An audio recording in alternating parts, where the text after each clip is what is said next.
கர்த்தருடைய பரிசுத்த நாமத்திற்கு ஸ்தோத்திரம். இன்னைக்கு நம்ம பிலிப்பியர் 2வது அதிகாரம் 28வது வசனத்தை தியானிக்க இருக்கிறோம். பிலிப்பியர் 2:28 ஜெபத்தோடு இந்த செய்திக்குள்ளே கடந்து சொல்லும். என் இயேசு ராஜாவுக்கே என்னாலும் சோஸ்திரம், என்னோடு வாழ்பவர்க்கே என்னாலும் சோஸ்திரம். கர்த்தாவே நீர் செய்த நன்மைகளை நித்தமும் நினைக்கிறேன். கர்த்தாவே நீர் செய்த நன்மைகளை நித்தமும் நினைக்கிறேன். முழு உள்ளத்தோடு உம் நாமம் பாடி புகழுவேன், நான் பாடி புகழுவேன். என் இயேசு ராஜாவுக்கே என்னாலும் சோஸ்திரம், என்னோடு வாழ்பவர்க்கே என்னாலும் சோஸ்திரம். நெருக்கப்பட்டேன், தள்ளப்பட்டேன், நிஜனில் அனைத்தீரே. நெருக்கப்பட்டேன், தள்ளப்பட்டேன், நிஜனில் அனைத்தீரே. கைவிடப்பட்டு காதறினேன், கர்த்தரில் தேற்றினீர், கர்த்தரில் தேற்றினீர். என் இயேசு ராஜாவுக்கே என்னாலும் சோஸ்திரம், என்னோடு வாழ்பவர்க்கே என்னாலும் சோஸ்திரம். இனி நான் வாழ்வது உமக்காக, உமது மகிமைக்காக. இனி நான் வாழ்வது உமக்காக, உமது மகிமைக்காக. உமது அன்பை சொல்லுவேன், ஓயாமல் பாடுவேன், நான் ஓயாமல் பாடுவேன். என் இயேசு ராஜாவுக்கே என்னாலும் சோஸ்திரம், என்னோடு வாழ்பவர்க்கே என்னாலும் சோஸ்திரம். இயேசுவின் நாமத்தினாலே ஜெபங்கள் பிதாவே, ஆமென். கர்த்தருடைய பரிசுத்த நாமத்திற்கு ஸ்தோத்திரம். லீலா பிரைஸ்லாட், ஜானகி அமால் பிரைஸ்லாட், டேனியல் ராஜேஷ் பிரைஸ்லாட். பிலிப்பியர் 2வது அதிகாரம் 28வது வசனத்தை தியானிக்க இருக்கிறோம். பிலிப்பியர் 2:28. ஆகையால் ஒரு முந்தின வசனத்தை கனெக்ட் பண்ணி இதை சொல்லுகிறார். அது என்ன அப்படின்னு கேட்டீங்கன்னா, எப்பாப்ராத்து மரணத்துக்கு எதுவான ஒரு வியாதியில் இருக்கிறார். அப்ப பவுலுடைய இருதயத்துல துக்கம் வராம இருக்க ஆண்டவர் எப்பாப்ராத்துக்கு ஒரு சுகத்தை கொடுக்கிறார். வாசிப்போமா? அவன் வியாதிப்பட்டு மரணத்துக்கு சமீபமா இருந்தது மெய்தான், ஆகிலும் தேவன் அவனுக்கு இறங்கினார். அவனுக்கு இறங்கினதும் அல்லாமல் துக்கத்தின் மேல் எனக்கு உண்டாகும், எனக்கு இறங்கினார். ஆண்டுடைய ஒரு இரக்கத்தனம் இங்க பார்க்கணும். இத சொல்லிட்டு அடுத்த ஒரு காரியத்தை சொல்ற, அதான் கனெக்ஷன் இருக்கு. அதனாலதான் ஆகையால் நீங்கள் அவனை மறுபடியும் கண்டு சந்தோஷப்படும். இவர் காணாம போனார், திரும்ப கிடைச்சிட்டார். அதான் நம்ம பார்க்கிறோம். மறுபடியும் கண்டு என் துக்கம் குறையவும் அவனை அதிகமாக அனுப்பினான். கண்டு சந்தோஷப்படும். இப்ப கண்டு சந்தோஷப்பட்டது யார் அப்படின்னு கேட்டீங்கன்னா, இங்கிலீஷ்ல இப்ப நம்ம பார்க்கிறோம், இவ்வளவு நேரமும் ஒரு வியாகுலம் இருந்துச்சு. வியாகுலம் நம்ம டிஸ்கஸ் பண்ணியாச்சு. இப்ப இந்த வியாகுலம் மாதிரி சந்தோஷமா இருந்துச்சு. ஆண்டவராகிய இயேசு சொல்றார், உங்கள் துக்கம் சந்தோஷமாக மாறட்டும். துக்கம் என்ன செஞ்சிருச்சு? சந்தோஷமா மாறிடுச்சு. இந்த துக்கம் சந்தோஷமா மாறும் பொழுது இவருடைய இருதயத்துக்குள்ள என்ன இருந்துச்சு அப்படின்னு கேட்டீங்கன்னா, இப்ப நான் உங்களுக்கு ஒரு கேள்வி கேட்பேன். எல்லாருக்கும் பவுலுக்கு இந்த சந்தோஷம் இருந்திருக்குமா? நோ, எல்லாருக்கும் இந்த சந்தோஷம் இருக்காது. அதாவது அவன் நினைப்பாங்க, இவன் செத்து பேருவன் நினைச்சானா என்ன உயிரோட வந்துட்டான் அப்படின்னு சொல்லி சொல்றவங்க நிறைய இருப்பாங்க. ஆனா யாருக்கு மாத்திரம் இப்படிப்பட்ட ஒரு சந்தோஷம் கிடைக்கும் அப்படின்னு கேட்டீங்கன்னா, பிலிப்பியர் 2வது அதிகாரம் 2வது வசனத்தை நீங்க பார்க்கலாம். இது ஒரு கனெக்ஷன், பேரலல் காரியம். நீங்கள் ஏக சிந்தையும் ஏக அன்பு. ஏக சிந்தை அப்படின்னா, நம்மோட கூட ஒருத்தர் இருக்கார், ஒரு மரணத்துக்கு ஏதுவான வியாதியில இருக்கிறார். ஆண்டவர் அவருக்கு சுகத்தை கொடுத்துட்டார். அப்ப நமக்கு எப்படி இருக்கணும்? சந்தோஷமா இருக்கும். ஏக அன்பு வந்து இசைந்த ஆத்துமாக்கள் ஒரு இசைந்து ஆத்துமாவுக்காக ஒன்றை செய்து. இப்போ பவுலுடைய நோக்கம் என்னன்னா, எப்ப பார்த்து இவருடைய ஆயுசு முடிய போதும், இனி தீமத்தையை உள்ள கொண்டாச்சு, இது எப்ப பார்த்து வரணும். ஏன்னா எப்ப பார்த்தாலும் ஒரு பிரேயர் வாரியர் அவருக்கு வந்தா பிலிப்பு சபையில் இருக்கிற ஆத்துமாக்களுக்கு ஒரு பெரிய பலன் கிடைக்கும். இதுதான் மேட்டர். இன்னைக்கு இதை நம்ம புரியறதுக்கு இப்ப நான் ஒரு கீ வார்த்தை என்ன உங்களுக்கு நான் சொல்ல போகிறேன் அப்படின்னு கேட்டீங்கன்னா, பிலிப்பியர் 2வது அதிகாரம், அவனை மறுபடியும் கண்டு சந்தோஷப்படும். யாரால சந்தோஷப்பட முடியும், யாரால சந்தோஷப்பட முடியாது அப்படிதான் நம்ம இன்னைக்கு பாக்குறோம். இதுல பாத்தீங்கன்னா என்னெல்லாம் இருக்குன்னு பாத்தீங்கன்னா, முதல் சந்தோஷப்படுற ஒரு காரியம், 2வது என் துக்கம் குறையுது, பவுலுடைய துக்கம் குறையுது, 3வது அவனை சீக்கிரமாக அனுப்புகிறேன். நீங்க எல்லாம் காத்துக்கிட்டு இருக்கீங்க எப்பாப்ராத்தை பார்க்கறதுக்கு. மரண வியாதியிலிருந்து இப்ப நீங்க அவரை பார்க்க போயிடுங்க. மரித்த மனிதன் போல இருந்தாரு, திரும்ப பார்க்க போறோம். இது எல்லாத்துக்கும் ஒரு கீ வார்த்தைகளை நம்ம இன்னைக்கு ஒரு சம்பவத்தை நம்ம பார்க்க போறோம். எடுத்துக்கலாமா? லூக்கா 15வது அதிகாரத்துல யாருக்கு சந்தோஷம் இருந்துச்சு, யாருக்கு சந்தோஷம் இல்லைங்கிறத நம்ம பார்க்க போறோம். லூக்கா 15வது அதிகாரத்துல 24வது வசனத்துல எப்பாப்ராத்து மரித்த நிலைமையில இருக்காரு. அது லிட்ரலி மரணம், அது சரீரத்துல ஜீவன் போக போகுது, அது ஒரு மரணம். ஆனா இங்க ஒரு ஆத்ம மரணத்தை பார்க்க போறோம். பைபிள்ல ரெண்டுமே நம்ம பார்க்கணும். லூக்கா 15வது அதிகாரம்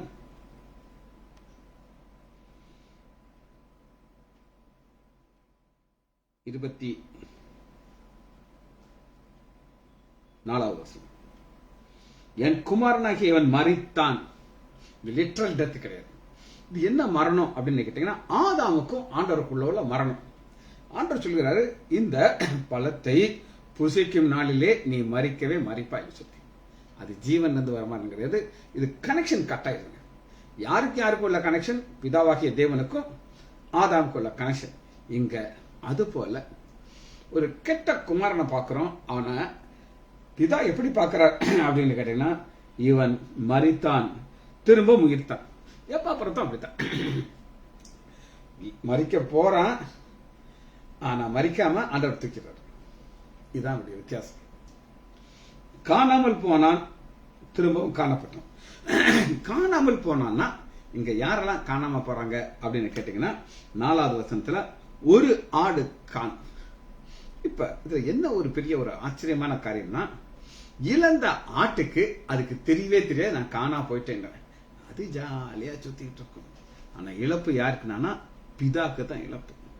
நீங்க நினைப்பீங்க நான் சந்தோஷமா இருக்கணும், நான் ஹாப்பியா இருக்கணும், அதனால அந்த பைபிள் எனக்கு தேவையில்லைன்னு சொல்லி. ஒரு நபரை குறித்து நான் பல முறை சொல்லியிருக்கேன், திரும்ப நான் சொல்றேன் உங்களுக்கு. கோயிலாங்குளம் ராஜசேகரன் அப்படின்னு ஒரு இப்ப இன்னைக்கு மரித்து பரலோகத்தில் இருக்கிற நிச்சயத்தில் நான் சொல்றேன் உங்களுக்கு. நான் ரட்சிக்கப்படுறதுக்கு முன்னாடி அவர் ரட்சிக்கப்பட்டிருந்தார். எப்பவுமே பைபிளை தூக்கி உட்கார்ந்துட்டு இருக்கதான் நான் என் கண்ணால பார்த்திருக்கேன். அவங்க அப்பா சொல்லுவார், அவங்க அப்பா ஒரு தனுஷ்கோடி உயரமா இருப்பாரு, ஃபுல் ஸ்லீவ் போட்டிருக்காரு, அவர் ஹெட் மாஸ்டர். அவர் சொல்லுவாரு, சார் என் மகன் உங்க மதத்தை சேர்ந்துட்டான்னு. எனக்கு கூச்சமா இருக்கும், எனக்கு என்னையா மதம் இருக்கு, நமக்கு பாவ வாழ்க்கையில் இருக்கிறது மதம் என்னத்துக்கு மதம்ட்டு நான் நினைப்பேன், ஓ மதத்தை விட்டுட்டு எங்கிட்ட வந்தேன். அப்ப இப்படி உட்காந்து பைபிள் வாசிச்சுட்டு இருப்பாரு. ஆனா எப்ப நான் ரட்சிக்கப்பட்டேனோ அவர் டோட்டலா பாக்ஸ் ரைட் போயிட்டார். பின்மாற்றத்துக்கு போயிட்டு அவர்கிட்ட நான் கேட்டேன், ஏன் ராஷர் நீங்க பின்மாற்றத்துக்கு போனீங்க அப்படின்னு கேட்டேன். அதுக்கு அவர் சொல்ற காரணம் என்ன தெரியுமா, சார் பீடி குடிக்க முடியுதா சார், ஃப்ரெண்ட்ஸ் எல்லாம் கிண்டல் அடிக்கிறாங்க சார், ஏசு வந்துட்டாரப்பா அப்படின்னு சொல்லி. நான் இவங்களோட உட்காந்து பீடி குடிச்சோன்னா எவனும் என்னை கிண்டல் அடிக்க மாட்டாங்க. மனைவி ஆண்டவருக்குள்ள இருந்தா கோயிலுக்கு போக மாட்டேன், பீடி குடிச்சு ஜாலியா இருப்பேன். காலில் பொண்ணு வந்துச்சு உங்கள்ட்ட சிக்கிக்கிட்டேன் அப்படின்னா ஆண்டவர் ஒரு புயல் அனுப்புறாரு. இங்க பஞ்சங்கிற ஒரு புயல் அனுப்புறாரு. கோயிலாங்குளம் ராஷன் வர்றதுக்கு காலில் புண்ணுங்கிற ஒரு புயல் அனுப்புகிறார். அவர் வந்தாரு, ரட்சிக்கப்பட்டாரு. அப்படி ஆண்டவருக்குள்ள ஒரு ஃபயரா மாறிட்டார். எப்பயும் ஜெபிப்பார், ஜோம் பண்ணிட்டே இருப்பார். சார் நைட்டு ஃபுல்லா நான் ஜோம் பண்ணிட்டே இருந்தேன் அப்படின்னாரு. மரித்தார், பரலோகத்தில் இருக்கிறார். அதனாலதான் எங்களுக்கெல்லாம் சந்தோஷம். கோயிலாங்குளம் ராஜசேகரன் அன்னைக்கு மரித்த நிலைமையிலேயே நரத்துக்கு இருந்திருப்பாரு. பாப்போம், வசந்த பார்ப்போம். பாருங்க, ஆடு காணாம போச்சு. பாருங்க 5, கண்டுபிடித்த பின் அவன் சந்தோஷத்தோடு. இன்னைக்குமே இழப்புன்னு ஒண்ணு வந்தாதான் சந்தோஷம். ஏதாவது நீங்க காணாக்கிட்டு தேடி கிடைச்சாத சந்தோஷம். உங்கள்ட்ட இருக்கிறதுனால உங்களுக்கு பெரிய ஹாப்பினஸ் இருக்காது. எப்பவுமே நான் அதை பார்த்திருக்கேன். ஏதாவது ஒன்று காணா போயிட்டு அது திரும்ப கிடைச்சா எப்போ ஒரே ஹாப்பியா இருக்கும். சரி, இப்ப ஃபர்ஸ்ட் ஆடு காணா போச்சு. 2வது காசு. காசுக்கு உயிர் இருக்கா? காசுக்கு உயிர் இல்லை. அது போய் ஒரு இடத்துல ஒளிஞ்சுக்கிட்டு யாருக்கும் தெரியாது. இழப்பு யாருக்கு? அந்த ஓனர் லேடிக்கு. அதை விளக்க கொளுத்துறா, தேடி போறா, கண்டுபிடிச்சிட்டா. இப்ப 2 காரியம். இது ரெண்டுமே ஒன்னு உயிர் உள்ளது, ஆனா அதுக்கு 6 அறிவு கிடையாது. 2வது உயிரே இல்லாத ஒரு காயின். ஆனா 3வது இழக்கிறது யாருன்னா மகன். சொந்த பையனை என்ன செய்யறாரு? அப்பா இழக்கிறார். அப்பா இருந்து எவ்வளவு வேதனையா இருக்கும். இதத்தான் எப்பா பார்த்து மரணத்துக்கு ஏதுவா இருக்கும் போது இந்த சம்பவம் நடக்குது. சரி, வாசிப்போமா? 10வது வசனம். இதான் கீ வசனங்க. அதுபோல மனம் திரும்புகிற ஒரே பாவியின் நிமித்தம். இப்ப எப்பா பார்த்து பாவி கிடையாது, ஜெபிக்கிற மனிதன். ஆனாலும் அவர் இழக்கிற நிலைமையில பவுல் இருக்கிறார். இங்க இழந்ததை கிடைக்கும் பொழுது பரலோகத்துல மிகுதியான சந்தோஷம். ஏன் பரலோகத்துல மிகுதியான சந்தோஷம் அப்படின்னு நான் உங்களுக்கு சொல்லிடுறேன். இப்ப நம்ம என்னைக்கு நம்ம ரட்சிக்கப்படுகிறோமோ உடனே அங்கிருந்து ஆண்டவர் ஒரு தேவ தூதனை பரலோகத்திலிருந்து அலாட் பண்ணிடுறார். அதனால தாங்க பாருங்க வசனம் எவ்வளவு தெளிவா சொல்லுது அப்படின்னு கேட்டீங்கன்னா 10வது வசனம். அதுபோல மனம் திரும்புகிற ஒரே பாவி நிமித்தம் தேவனுடைய தூதர்களுக்கு முன்பாக அப்படின்னா என்ன அர்த்தம்னா, நான் 2 இடத்துல ரட்சிக்கப்பட்ட உடனே அங்கிருந்து ஒரு ஸ்பெஷல் தூதனை எனக்கு ஆண்டவர் அனுப்பிட்டார். அந்த தூதனுடைய வேலை என்ன அப்படின்னு கேட்டீங்கன்னா, நான் எங்க போனாலும் என்னை பாதுகாக்கணும். டெய்லி ரிப்போர்ட் அங்கிருந்து அனுப்பிட்டே இருக்கணும், பரலோகத்துக்கு அனுப்பிட்டே இருக்கணும். இது அவனுடைய ஒரு டியூட்டி. அவனுக்கு ஒரே குஷியாயிரும். என்னைய அனுப்ப போகிறாரு சுஜித் லைசான்ருக்கு, நான் தான் அவனுக்கு கார்டியன், நான் அவனை பாதுகாப்பேன், அவரோட கூட இருப்பேங்கிற ஒரு பெரிய சந்தோஷம் வந்தது. இதே காரியம் தான் எப்பாப்ராத் வாழ்க்கையில் நடந்திருக்கு. எப்பாப்ராத் ரட்சிக்கப்பட்ட உடனே ஒரு தேவதூதன் ஆண்டவர் சிலர் பிக்ஸ் பண்ணிருப்பார். அந்த தேவதூதன் என்ன செய்வார் அப்படின்னு கேட்டீங்கன்னா, பவுல் ஜெபம் பண்ணிக்கிட்டே இருக்கிறார். இந்த ஜெப குறிப்புகளை இந்த தேவதூதன் பரலோகத்துக்கு கொண்டு போய் தேவ சமூகத்தில் கொடுக்கிறார். ஆண்டவர் பார்க்கிறார், நான் இவனுக்கு சுகத்தை கொடுக்கணும். ஆண்டவராகி இயேசு கிறிஸ்து தன்னுடைய காயங்களை காட்டி இந்த எப்பாப்ராத்துக்காக ஜெபிச்சுட்டு இருப்பார். பிதா பார்க்கிறார், என் குமாரனுடைய காயம் இந்த எப்பாப்ராத்துக்காக நான் ரத்தத்தை சிந்திருக்கேன், நான் சுகத்தை கொடுப்பேன். கொடுத்துட்டாரா? பரலோகத்துல பெரிய சந்தோஷம் வந்துருச்சு. சரி, அடுத்து என்ன நடக்குதுன்னு பார்ப்போம். உங்களுக்கு 11வது வசனம். பின்பு அவர் சொன்னது, ஒரு மனுஷனுக்கு 2 குமாரர் இருந்தார்கள். இளையவன் தகப்பனை நோக்கி, தகப்பனே ஆசிரியனுக்கு வர்த்தனை. அப்படின்னா என்ன அர்த்தம் அப்படின்னு கேட்டீங்கன்னா, இந்த பங்கு எப்ப கிடைக்கும் அப்படின்னு கேட்டீங்கன்னா, தகப்பன் மரித்ததுக்கு அப்புறம் தான் யாருக்கு எவ்வளவுன்னு கிடைக்கும். ஆனா இவன் என்ன சொல்றான்னா, எப்பா நீ எப்ப செத்து எனக்கு எப்ப காசு கிடைக்கும், இப்பவே நீ சாவு, எனக்கு என்ன வேணும், என் பங்கு வேணும். இப்ப தகப்பன் இருதயம் எவ்வளவு வேதனைப்படும் பாத்தீங்களா. ஆனால் அந்த தகப்பனுடைய இருதயம், வேதனைப்பட்ட இருதயத்தை ஆண்டவர் மாத்துக்கிறார். அதனாலதான் நம்ம பார்க்கிறோம், பிலிப்பியர், இதுதான் கீ வசனம், பிலிப்பியர் 2வது அதிகாரம் 28வது வசனம். ஆகையால் நீங்கள் அவனை மறுபடியும் கண்டிதாங்க. மறுபடியும் நடந்து பார்த்திருக்கீங்க, எப்பாப்ராத்தை பார்த்திருக்கீங்க. ஆனா மரணத்துக்கு எதுவா இருக்கிற மறுபடியும் இங்கேயும் பாத்தீங்கன்னா, இளையகுமாரன் அப்பாவுக்கு தெரியுமா? தெரியும், அவர் தான் பத்தாரு, அவர் தான் வளர்த்தாரு. ஆனா மறுபடியும் கண்டு, இந்த மறுபடியும் கட்டுங்கிறது ஒரு மறுபடியும் பெருக்கிற ஒரு அனுபவங்க. இப்ப முதல் அனுபவத்துல இந்த கெட்டகுமாரன் எப்படி இருந்திருப்பான்? வேசிட்ட போறான், எல்லா சொத்தையும் விற்கிறான். அவனுக்கு செல்ஃப் சென்டர்ட் லவ், எனக்காக இந்த சரீரத்துக்கு ஒரு சந்தோஷம். ஆனா மறுபடியுங்கிறது அது ஒரு டிஃபரெண்ட் லைஃப். சரி, இப்ப பாருங்க, என் துக்கம் குறையும். இங்க பிதாவுடைய துக்கம் குறையுது. ஏன் துக்கம் குறையுதுன்னா, தன்னுடைய குமாரன் ஒரு பாவி மனம் திரும்புகிறார். சரி, அடுத்து தொடர்ந்து பார்ப்போம். நம்ம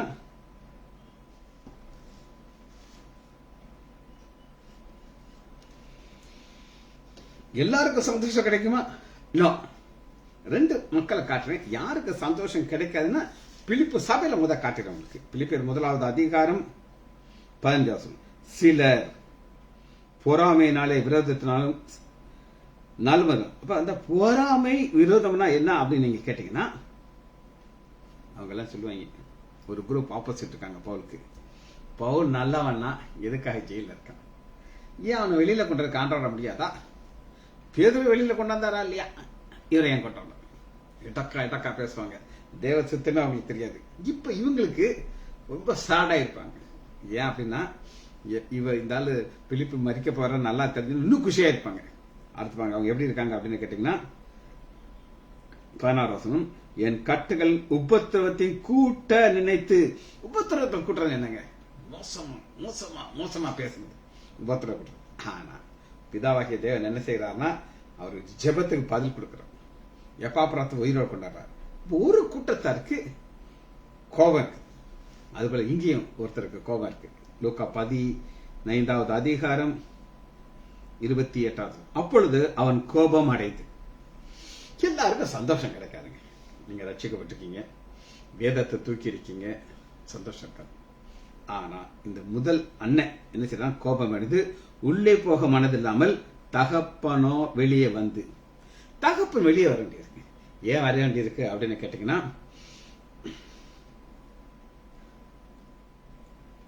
32 உன் சகோதரன் இப்பொழுது மரித்தான். மரித்தான் மரித்தான்னா என்ன அப்படின்னு உங்களுக்கு காட்டுறேன். எடுத்துக்கொள்ளுமா, எபேசியர் 2வது அதிகாரம். மரித்தான்னா இது சரீர மரணம் கிடையாது. எபேசியர் 2வது அதிகாரம். அக்கிரமத்தினாலும் பாவத்தினாலும் மரித்தவர் உங்களை உயிர்ப்பித்தார். உயிர்ப்பிக்கிறது என்னன்னா, நாசில சுவாசத்தை ஊதுறாரு, உடம்பு அசைது. அது போல நல்லா கேட்டுக்கோங்க, எப்பாப்ராத்து மரணத்துக்கு ஏதுவாக இருந்தான்னா அவன் அசைக்க முடியாத ஒரு நிலையில இருந்தார். கொஞ்ச நேரத்தில் உயிர் பிரிஞ்சிருங்கிற நிலைமையில திரும்ப உயிர் கொடுக்கிறார். ரெண்டையும் நீங்க கம்பேர் பண்ணி பார்க்கணும், கன்ஃபியூஸ் ஆகக்கூடாது.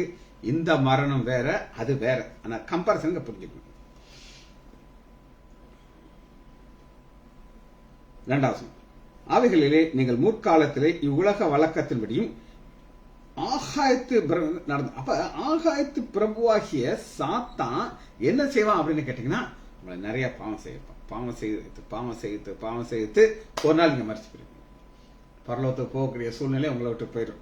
ஆனா ஆண்டவர் என்ன செய்யறாரு அப்படின்னு கேட்டீங்கன்னா, 5வது மரித்தவர்களாகிய நம்மை கிறிஸ்துவோட கூட உயிர்ப்பித்தார். எப்ப இயேசு கிறிஸ்து நாசில நம்முடைய சுவாசத்தை ஊதுறாரோங்கிறதுக்கு என்ன அடையாளம் அப்படின்னு கேட்டீங்கன்னா, நம்ம ரட்சிக்கிறோம். 2 எனக்கு ஆண்டவர் அந்த ஒரு தூக்கி விட்டார். மரணத்திலிருந்து தூக்கி விட்டது போல இங்கேயும் பார்க்கிறோம். இதைத்தான் நம்ம அங்க பார்க்கிறோம். 32 லூக்கா 15:32. உன் சகோதரனாகிய இவனோ மரித்தான், திரும்பவும் உயிர்ப்பித்தான். இப்ப மரிக்கும் போது தகப்பனுக்கு எப்படி இருந்திருக்கும்? வேதனை இருந்திருக்கும். ஆனா அந்த வேதனை எப்படி சந்தோஷமாக மாறிச்சு அப்படின்னு கேட்டீங்கன்னா, லூக்கா 15வது அதிகாரம் 20. எழுந்து புறப்பட்டு தன் தகப்பனிடத்திலே வந்தான். அவன் தூரத்திலே வரும்பொழுதே அவனுடைய தகப்பன் அவனை கண்டு. தகப்பனுடைய இருதயத்துல யார் இருந்தா? மூத்த குமாரனா இளைய குமாரனா? மூத்த குமாரன் தான். மூத்த குமாரனுக்கு எல்லாம் இருந்துச்சு. எல்லாம் இருந்தும் ஒண்ணுமே இல்லாத நிலைமையில அவன் இருக்கிறான். பாருங்க என்ன சொல்ல பாருங்க. 31. அவன் தகப்பன், மகப்பனே, நீ எப்பொழுதும் என்னோட இருக்கிறார், எனக்கு உண்டானது எல்லாம் உன்னுடைய இருக்கு. இப்பவுமே இதுதாங்க ஒரு பெரிய ஒரு ஆச்சரியமான ஒரு காரியம். ரட்சிக்கப்படுறதுக்கு முன்னாடி எனக்கு உங்களை பத்தி எனக்கு எல்லாம் எனக்கு இருந்துச்சு. ஆனா ஒண்ணும் இல்லாத நிலைமையில தான் நான் வாழ்ந்தேன். குறிப்பா ஒரு பிறந்த நாள் அப்படின்னு வந்துருச்சுன்னா டென்ஷன் ஆயிடுவேன். ஏன் டென்ஷன் ஆயிடுவேன் அப்படின்னு கேட்டீங்கன்னா, எனக்குள்ள ஒரு உணர்வு வரும். என்ன உணர்வு வரும்னா, இந்த வருஷம் தான் என்னுடைய கடைசி நாளா, நீ அடுத்த ஒரு பிறந்த நாள் நான் பார்க்க மாட்டேனா, அப்ப நான் எங்க போறேன்? ஒரு பெரிய கேள்விக்குறி எனக்குள்ள இருக்கும். அதுல ஒரு சந்தோஷம் இருக்காது. 3 நாள் 4 நாள் யார்கிட்டையும் பேச மாட்டேன். என் மனைவிக்கு தெரியும், இந்த பிசாசு மலையேறிச்சு கிட்ட பண்ணா கடிச்சு விட மாட்டேன். ஆனா இங்க நம்ம பைபிள் என்ன சொல்லுது அப்படின்னு கேட்டீங்கன்னா, ஆண்டவர் அழகா சொல்லுகிறாரு, அவன் தூரத்தில் வரும்பொழுதே தகப்பன் ஓடி வந்து மனதுருகி ஓடி, எல்லாம் தனித்தனி கண்டு ஃபர்ஸ்ட் பாக்குறாரு. 2வது மனதுருகிறார், ஓடி அவன் கழுத்தை கட்டி கொண்டு அவனுக்கு முத்தம் செய்தார். இந்த முத்தம் என்ன அப்படின்னு கேட்டீங்கன்னா, ஒரு அன்பு. நல்லா கேட்டுக்கோ, நமக்கு ஆண்டவர் மேல இருக்கிற அன்பு கூடிக்கொண்டே இருக்கும். நேற்று ஞாயிற்றுக்கிழமை நான் ஒரு செய்தி போட்டேன். ஹமாஸ் யுத்தத்தை குறித்து ஒரு அருமையான செய்தி. நீங்க ஏன் அதை உங்களுக்கு சொல்றேன்னா, உங்களுக்கு டைம் கிடைக்கும் போது கொஞ்சம் நேரத்தை ஸ்பெண்ட் பண்ணி பாருங்க. சங்கீதம் 83வது அதிகாரத்துல ஆசாப் பாக்குறாரு.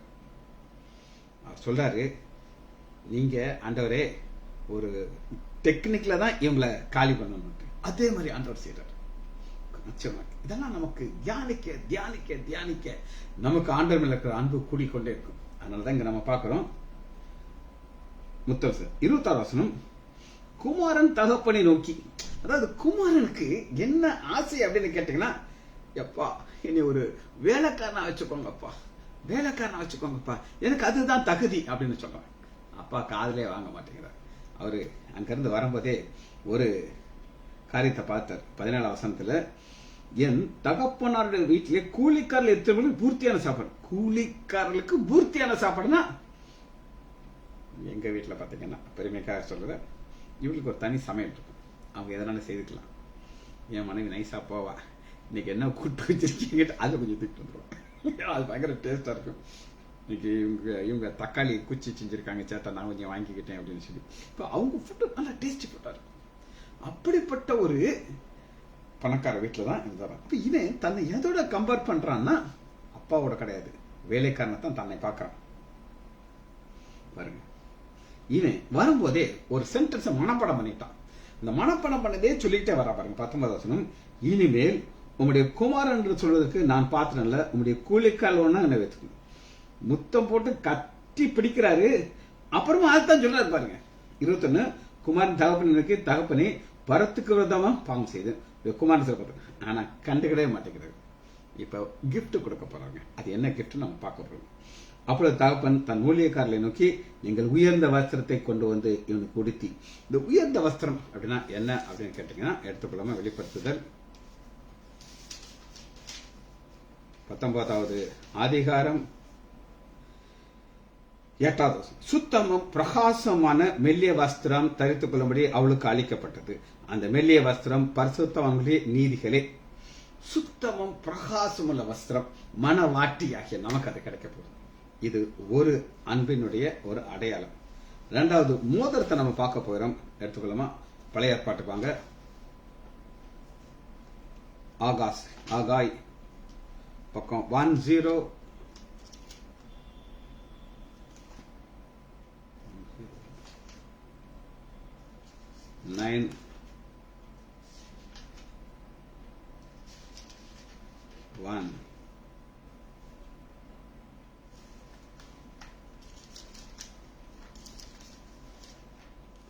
ஆகாய்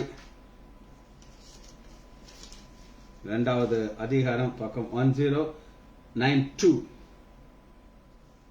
23 சேனையின் கர்த்தர் சொல்கிறது என்னவென்றால், என் ஊழியக்காரனே உன்னை நான் அந்நாளிலே சேர்த்து கொண்டு. எந்நாளிலே சொல்லுங்க பாப்போம். மனம் திரும்பி இங்க வராது, மரித்த நிலைமையில இருக்கான். மரித்த நிலைமையில இருக்க எப்பா பிராத்து மரித்து போன மாதிரி இருக்காரு. ஆனா ஆண்டவர் தூக்கி இருக்கிறார். சந்தோஷத்தை கிடைக்குது. அன்னைக்கு என்ன கொடுக்கிறாரா, உன்னை அந்நாளிலே சேர்த்து கொண்டு. எப்படி பிதா கெட்ட குமாரனை சேர்த்துக் கொள்கிறாரோ சேர்த்துக்கொண்டு, உன்னை முத்திரை மோதிரமாக வைப்பேன். முத்திரை மோதிரம் அப்படின்னா இவன் தான், இவன் சொன்னா ஃபைனல், இதுல எந்த ஒரு ஆயத்தம் கூடாது. அடுத்து என்ன கொடுக்கிறான்னா, பாத ரட்சையை போடுங்க. பாத ரட்சைங்கிறது என்ன அப்படின்னு கேட்டீங்கன்னா, ஆண்டவர் இது எல்லாரும் கொடுக்க மாட்டாரு, ஸ்பெஷலா ஒரு சிலருக்கு தான் கொடுப்பாரு. எபேசியர் 6வது அதிகாரம் 19வது வசனம் 6:15, சமாதானத்தின் சுவிசேஷத்துக்குரிய ஆயத்தம் என்னும் பாத ரட்சை கால்களிலே இருக்கும். பாத ரட்சைங்கிறது பாதத்தை பாதுகாக்கிறது. மோசே ஒரு மலை முன்னாடி நிக்கிறார். பாதரட்சி வெளியில போட்டுட்டு வா, நீ நிற்கிற இடம் பரிசுத்தமான பூமி. அப்ப ஒரு சிலர் நம்ம அந்த பரிசுத்தமான பூமிக்கு கொண்டு போறதற்கு நமக்கு ஆண்டவர் ஒரு பாதரட்சியை கொடுக்கிறார். இந்த போடு, நான் உன்னோட கூட வந்து நீ சொல்ற காரியத்தை நான் ஆசீர்வதிப்பேன் அப்படிங்கிறார். சோ அது பாத ரட்சைங்கிற ஒரு காரியம். இயேசுவுக்கு ஊழியம் செய்தது, ரெடி டு கோ. எல்லாருக்கும் ஆண்டவர் இந்த கிருபையை கொடுப்பாரா அப்படின்னு கேட்டாங்க. எல்லாருக்கும் இது கிடைக்காது, ஒரு சிலருக்கு தான் கொடுப்பாரு. ஆண்டவர் யாருக்கு இந்த கிருபையை கொடுத்தார் அப்படின்னு பைபிள்ல நான் காட்டுறேன். லூக்கா 8வது அதிகாரம் 32வது வசனம். இது ஒரு நீங்க நம்ப முடியாத ஒரு காரியத்தை ஆண்டவர் செய்கிறார். அது என்ன அப்படின்னு கேட்டீங்கன்னா, ஒரு லேகியோன் அப்படின்னு ஒரு பிசாசு பிடிச்ச ஒருத்தர் இருக்கார். அவன் நான் ஆண்டவர் நினைச்சாரு ஒரு புது வாழ்க்கையை கொடுக்கிறார். கொடுத்துட்டு லூக்கா 8வது அதிகாரம் 38வது வசனத்துல பிசாசு நீங்க மனுஷன் அவரோடு கூட இருக்கும்படி உத்தரவை கேட்டுக்கிறேன். நானா இருந்தாலும் செய்ய எப்பா கூட இருந்துக்கோப்பா. நம்ம இந்த கோயிலான்குள்ள ராசியரன் சாட்சி சொல்லி சொல்லி போர் அடிச்சு போச்சு. புதுசா உன்னை நான் சேர்த்துக்கிட்டேன்னா போற இடத்துல எல்லாம் நான் உன்னைய காட்டுவேன். இவர் யார் தெரியுமா உங்களுக்கு? என்னுடைய ஜபத்தினால இவரை நான் நிச்சயிப்புகள் நடத்தினேன், அவர் உங்களுக்கு சாட்சி சொல்லுவார் அப்படின்னு சொல்லுவேன். இந்த இவன் உட்காந்து சாட்சி சொல்லுவான். எல்லாரும் எப்போ எவ்வளவு பெரிய ஆளுன்னு சொல்லி புகழ்ந்திருப்பாங்க. ஆனா ஆண்டவர் அதை வேற மாதிரி செய்யறார். 39வது வசனம் பாருங்க. இயேசு அவனை நோக்கி, நீ உன் வீட்டுக்கு திரும்ப போய். அந்த வீட்டுக்கு போன உடனே லூக்கால நம்ம பார்த்து அதே சந்தோஷம் கிடைச்சிருங்க. Same happiness. அப்பா இருந்திருப்பாரு நினைக்கிறேன், அம்மா இருந்திருப்பாங்க, மனைவி இருந்திருப்பா, பிள்ளைகள் இருந்திருப்பாங்க. எல்லாரும் கெட்டி வந்து சந்தோஷப்பட்டு, எப்பா என்னப்பா நீ எப்படி, நீ பிசாசோட வந்து எப்படிப்பா நீ நல்லான சொல்லுவார். இயேசுன்ற ஒருத்தர் வந்தார், நான் ஒண்ணுமே செய்யல, அவர் எனக்கு என்ன செய்தார் தெரியுமா அப்படின்னு சொல்லிட்டு சாட்சி சொல்றாரு. அந்த இயேசு தாயா நீ நம்முடைய கடவுள் அப்படின்னு சொல்லி அவங்க என்ன செய்வாங்க, ஏற்றிருப்பாங்க. இதுதான் பாத ரட்சை என்கிற சுவிசேஷத்துக்காக செய்கிற ஆயத்தம். அடுத்து பாருங்க, தேவன் பாருங்க பிதாவை மகிமைப்படுத்துறாங்க. இதாங்க பிதாவைத்தான் மகிமைப்படுத்துறாங்க இயேசு. அதான் பாருங்க என்ன சொல்றாரு, தேவன் உனக்கு செய்தது நான் உனக்கு செய்ததுன்னு சொல்ல மாட்டேங்கிறார். தாங்க ஆண்டவர் எப்ப எப்ப எப்ப நீங்க அவரை மகிமைப்படுத்துறீங்களோ அந்த ஆசீர்வாதம் பிதாவுக்கு போய் சேரணும். பாருங்க, சொல்லி அவனை அனுப்பி விட்டார்.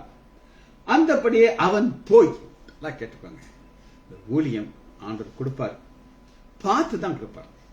நீ உனக்கு தகுதி இருக்கா, உன்கிட்ட நம்பி இதை நான் செய்ய கொடுக்க முடியுமா, நீ என்னை ஏமாத்துவ ஏமாத்த மாட்டியா. நான் எப்பயுமே ஒரு பயத்தோடு இந்த ஊழியத்தை செய்வேன். ஆண்டவரே நான் துணிகரமான பாவின்னு உங்களுக்கு தெரியும் ஆண்டவரே, ஆனாலும் நான் உண்மையுள்ளவன் என்று நம்பி எனக்கு இந்த ஊழியத்தை கொடுத்துருங்க. எனக்கு 1 verse at a time, ஒரு வசனம் தான், அந்த வசனத்தை இணைத்து சொல்றதற்கு ஆண்டவர் கொடுப்பார். அதனால நீ போ நம்புறாருங்க, நம்பி கொடுக்கிறார். அந்தபடியே அவன் போய் இயேசு தனக்கு செய்தவைகள் எல்லாம் பட்டணத்தை எங்கும் பிரசித்திப்படுத்தினான்.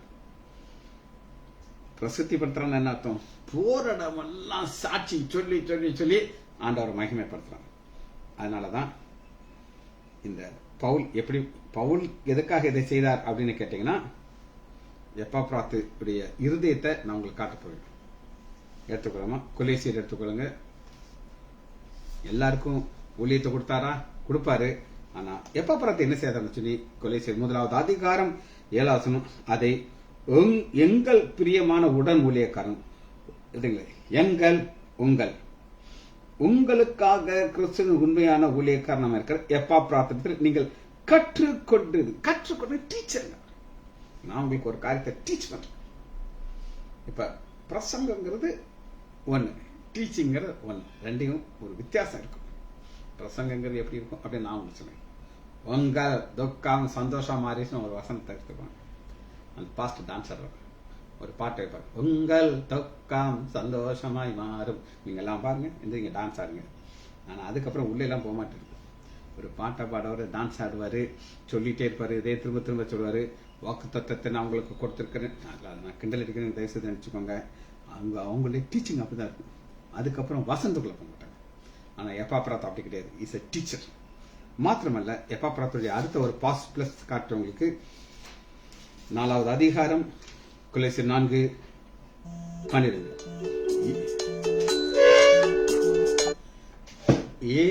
எப்பாப்ராத்தை ஆண்டவர் உயிர் கொடுத்தார். பாயிண்ட் நம்பர் 2 காட்டுறவங்களுக்கு, எப்பாப்ராத்தும் உங்களுக்கு வாழ்த்துதல் சொல்லுகிறான். உங்களை சேர்ந்தவனா இந்த கொலேசு பட்டணத்தை போய் சேர்ந்துறாரு. அவங்களுக்கு வித்தியாசம் இருக்காது.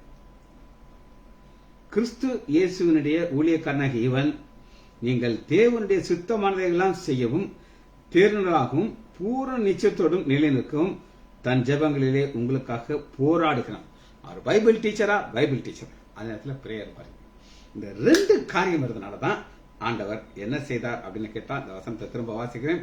பிலிப்பியர் 2வது அதிகாரம் 28 வசனம், ஆகையால் நீங்கள் அவனை மறுபடியும் கண்டு சந்தோஷப்படும், என் துக்கம் குறையவும் அவனை சீக்கிரமாக அனுப்பினேன். இப்ப பவுலுக்கு ஒரு துக்கம் எல்லாம் குறைஞ்சிருச்சு. ஏன்னா இவர் போன உடனே எல்லாருக்கும் சந்தோஷம் வந்துருச்சு. ஜெபிச்சு முடிப்போமா? மகா இரக்கமும் கருவியமுள்ள பிதாவே, துதிக்கிறோம் ஐயா. நீர் எங்களை உண்மை உள்ளவர் என்று எண்ணி இந்த ஊழியத்தை தந்ததுக்காக நன்றி ராஜா. பிள்ளைகள் ஒவ்வொருவரையும் என் ஆண்டவராகிய இயேசு கிறிஸ்துவின் நாமத்தினாலே ஆசீர்வதிக்கிறேன். எங்களுடைய துக்கத்தையும் நீர் மாற்றினீர்கள். எங்களுக்கு சந்தோஷம் உள்ள வாழ்க்கையை தந்ததுக்காக நன்றி ராஜா. பிள்ளைகள் ஒவ்வொருவரையும் என் ஆண்டவராகிய இயேசு கிறிஸ்துவின் நாமத்தினாலே ஆசீர்வதிக்கிறேன். இயேசுவின் நாமத்தினாலே ஜெபங்கள் பிதாவே. ஆமேன், ஆமேன், ஆமேன்.